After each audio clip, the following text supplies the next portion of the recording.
எல்லாரும் எப்படி இருக்கீங்க? நான் உங்களை ரொம்ப மிஸ் பண்ணுறேன். இப்போ இந்த வீடியோ மூலமாக உங்களை பார்க்குறதுல எனக்கு ரொம்ப ஹாப்பியாக இருக்குது.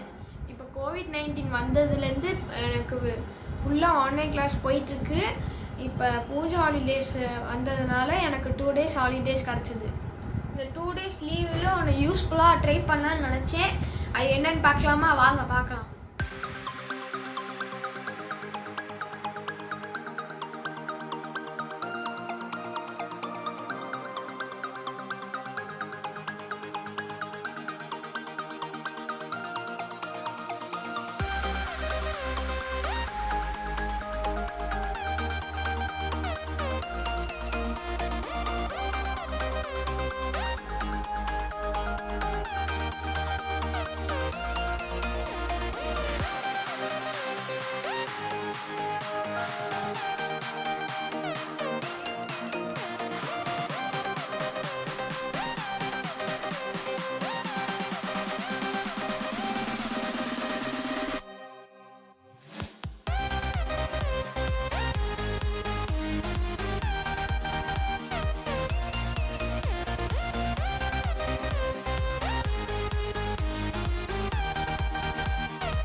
House it.